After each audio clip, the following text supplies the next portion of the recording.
The ocean has always been here. Before maps, before engines, before humans learned to name fear.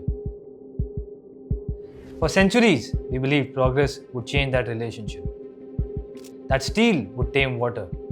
That satellites would outthink storms. That prediction would replace uncertainty. But there are places on Earth where the ocean never agreed to that deal.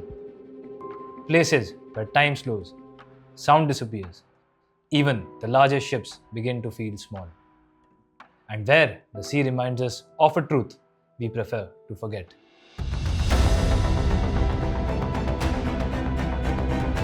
That dominance is an illusion and control is always temporary. This place has been feared for centuries. It has redirected global trade. It has broken ships made of wood and challenged ships made of steel. Even now, lives are lost here. This is the Drake Passage.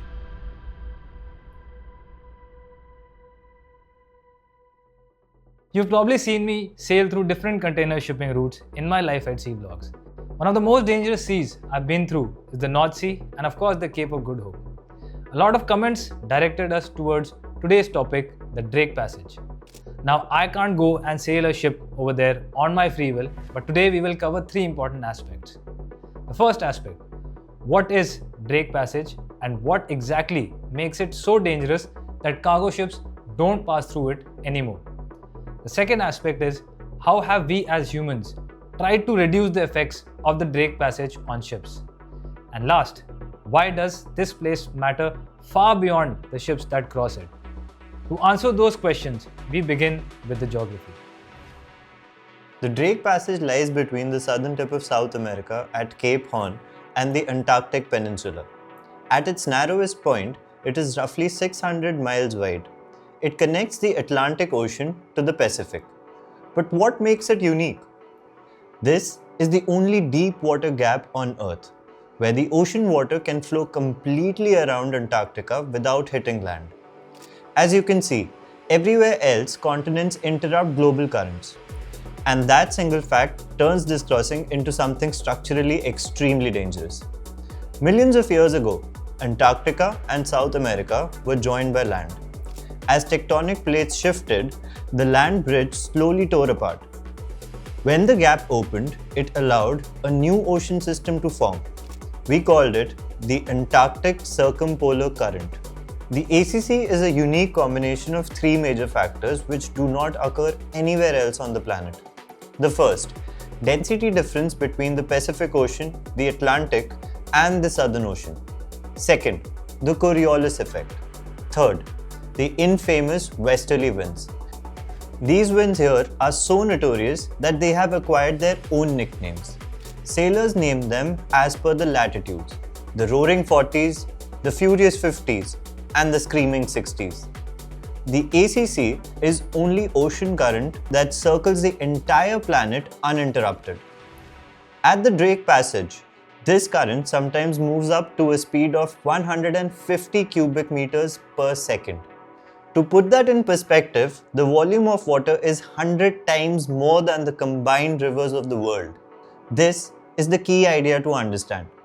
The current accelerates through the narrow gap. Circular eddies form. Storm systems intensify rapidly. Waves regularly exceed 12 meters. The Drake Passage did not become dangerous over time. It became dangerous the moment this current had nowhere else to go. The current is forced directly through this narrow gap, and with no land to slow it down, it accelerates. Now, the cherry on the cake, icebergs. Let's see the example of Alpha 84, an iceberg with the size as big as Chicago that broke away from Antarctica in 2025. These icebergs create a navigational obstruction in the heavy weather of the Drake's Passage and drift north into the shipping lanes. At this point, it sounds like the Drake Passage is dangerous because many bad things happen here. That is not the right way to see it. This is a system doing exactly what physics demands. Now we know why Drake's Passage is an extremely violent zone. let us show you how it reshaped the shipping world. Before the 20th century, the Drake Passage was the shortest route between the Atlantic and the Pacific Ocean. Every ship had to face it. Empires lost ships here, trade stalled here, entire expeditions vanished here. Eventually, the conclusion became unavoidable. This route was too costly to rely on. So instead of conquering the Drake Passage, the world redesigned trade around it. In 1914, the Panama Canal opened. When a system cannot be defeated, it is bypassed. Avoidance was not the only response. For ships that still had to cross the Drake Passage, engineering evolved. Modern vessels use reinforced hulls, advanced stabilization systems, and constant satellite-based weather routing. Some Antarctic ships now use inverted bow designs that cut through waves instead of riding over them. This reduces pitching, reduces slamming, reduces structural fatigue. Crossing that took 2 weeks can now be completed in about 2 days. Modern ships are safer than ever, but safety here does not mean control. It means survival with margins, because some threats cannot be designed away.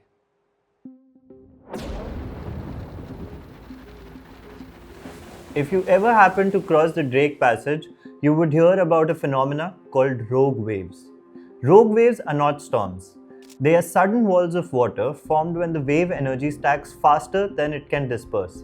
The Drake Passage is one of the few places on Earth where the condition to create them exists regularly.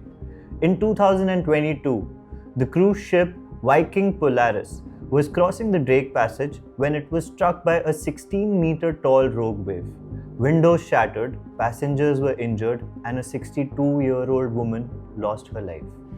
This was not a failure of engineering. Prediction has improved, but physics has not changed. Now you've heard about the various phenomena in Drake Passage, and at this point, the passage might seem like a maritime hazard that only affects sailors and explorers. But that would be a mistake. The ACC drives deep water circulation that redistributes heat from the Pacific and the Atlantic Ocean across the planet. It anchors the Southern Ocean, which absorbs a disproportionate share of the carbon released by human activity. Nearly 40% of the ocean's carbon uptake occurs in southern latitudes. The Drake Passage is one of the most violent mixing zones in the system.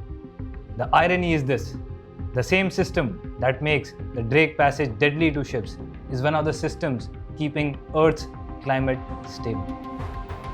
The geography has not changed. The currents are just as strong. The winds still circle the planet. Ships are better, forecasts are sharper, but the limits remain. The Drake Passage does not care about experience. It does not even care about technology. It does not care about intent. It responds only to physics. That is why it has been feared for centuries, and that is why it redirected global trade. Even today, it remains one of the most dangerous ocean crossings on Earth. No one conquers the Drake Passage, and at best, you are temporarily tolerated.